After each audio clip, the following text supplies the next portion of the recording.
Hi guys, this is Carol. Welcome back to my channel.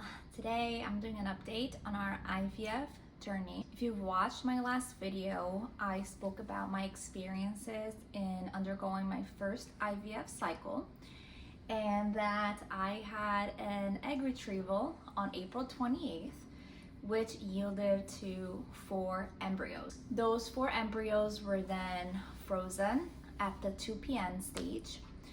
And what I tried to explain at the end of that video was that we were going to roll into a second cycle, and the reason for that was because we were doing a DuoStim protocol, which I have since come to learn is the correct terminology for it.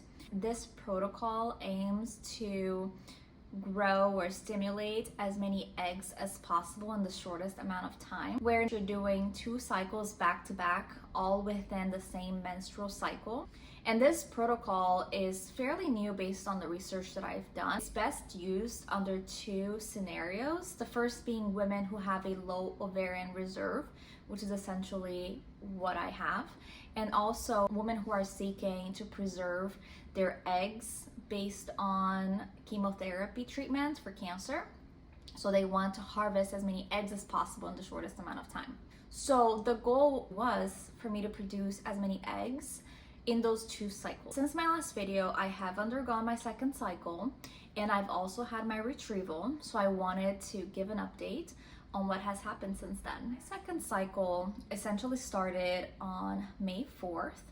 And similar to the first cycle, I had to order my medication. I had to go in for monitoring pretty frequently, and nothing was very different, honestly. It pretty much had the same medication, same dosage, same routine, same types of testing, the ultrasound and the blood work. It was literally just a duplication of the first cycle. I didn't really have any side effects other than some mild nausea here and there, some slight back pain, although I think the first cycle I experienced more back pain than this one.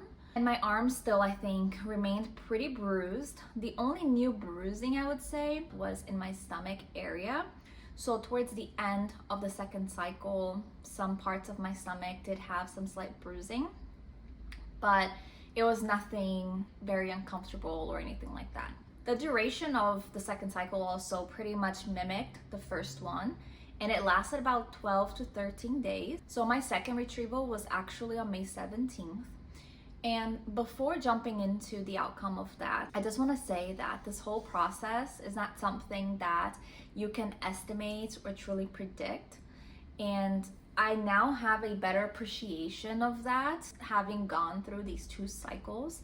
I remember meeting with my fertility doctor early on and asking her for a timeline or what to expect in terms of numbers, and she honestly just said, I can't tell you. I was a little bit confused by that, because why wouldn't you know? You do this for a living, so how can you not know?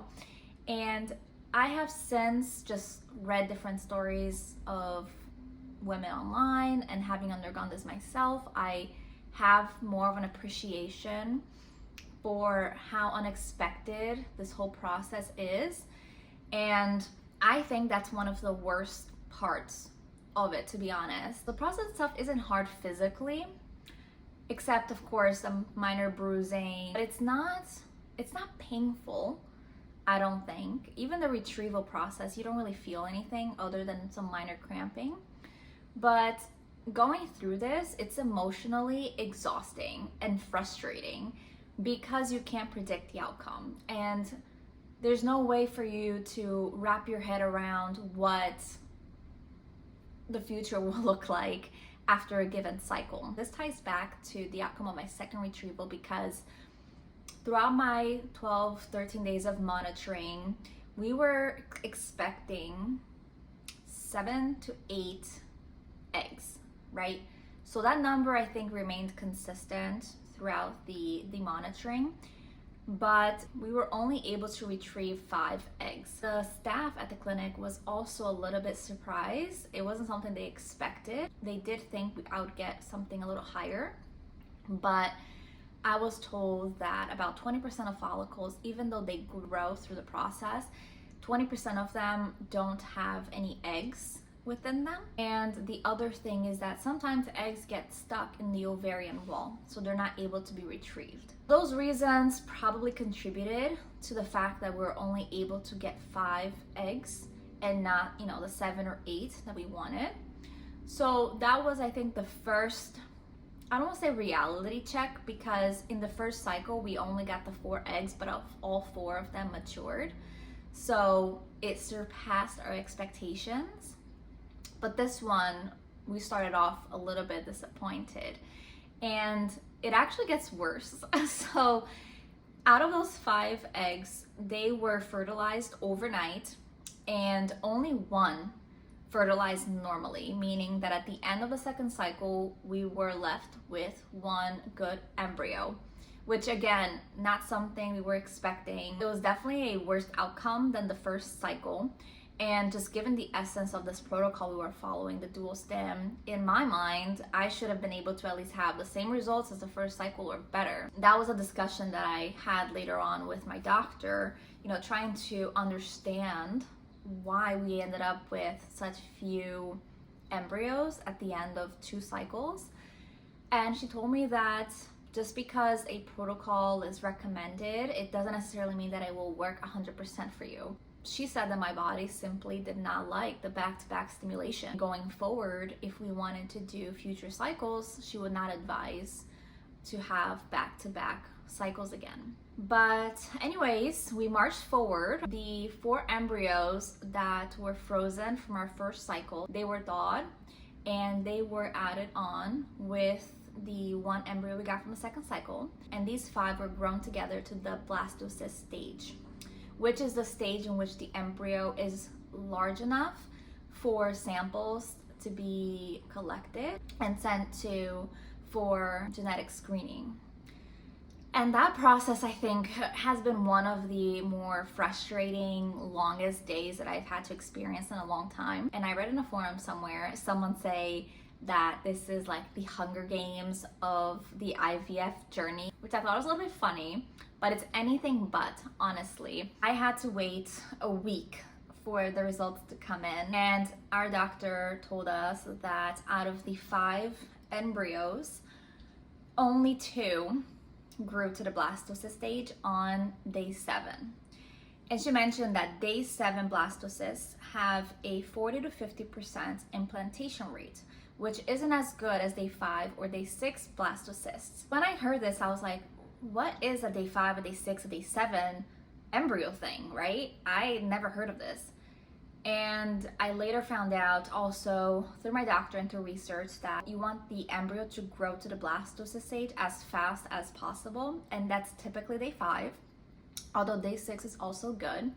And what that translates into is that a day 5 or day 6 blastocyst has a higher implantation rate. I want to say it's about 60%, but they also just have a higher likelihood of being genetically normal.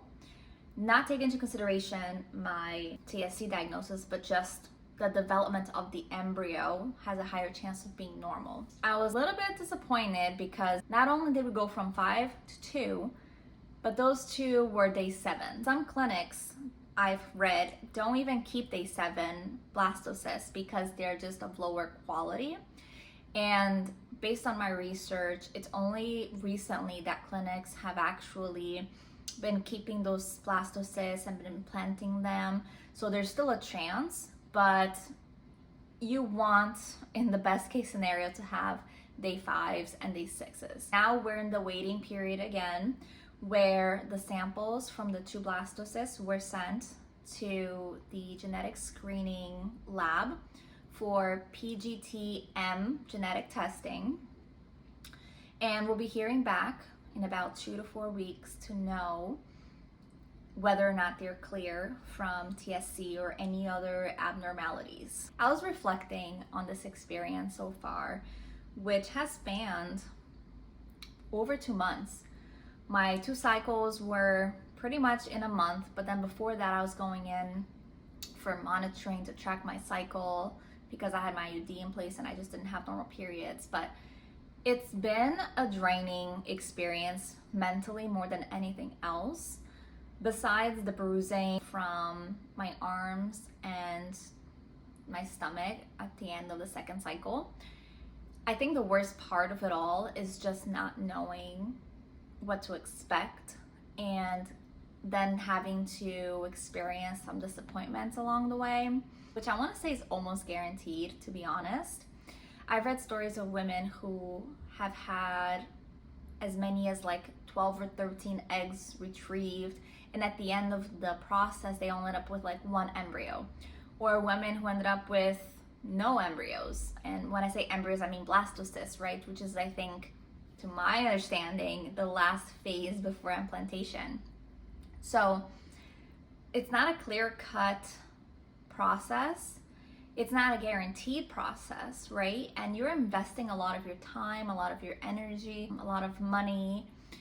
And for you to walk away and not have anything to show for it, or for you to just have one embryo, I think it just sucks, honestly.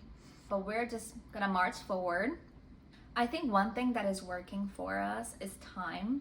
So we are not in a hurry to get pregnant.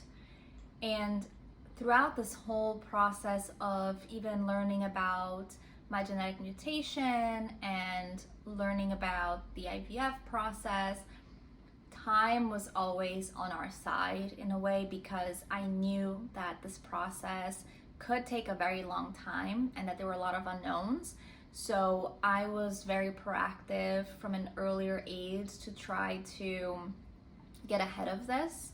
And I think that has paid off. So even though we're pursuing this right now, we are not planning on having a baby today. And we couldn't, even if we wanted to. But I think it helps that we have some more time to try to improve our odds, meaning that we have time to pursue a third or fourth cycle and hopefully just have more genetically cleared, healthy embryos, which is what we're gonna do.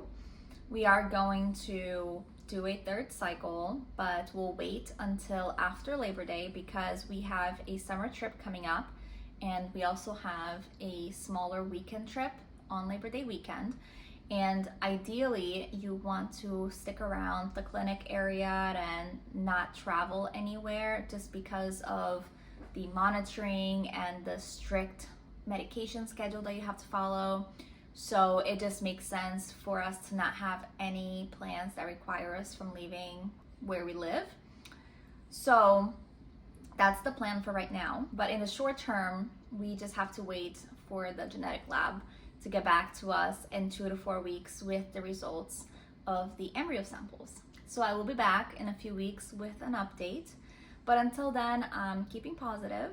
We only have 2 embryos, but that's better than nothing. If we can just end up with one, I would consider that a win.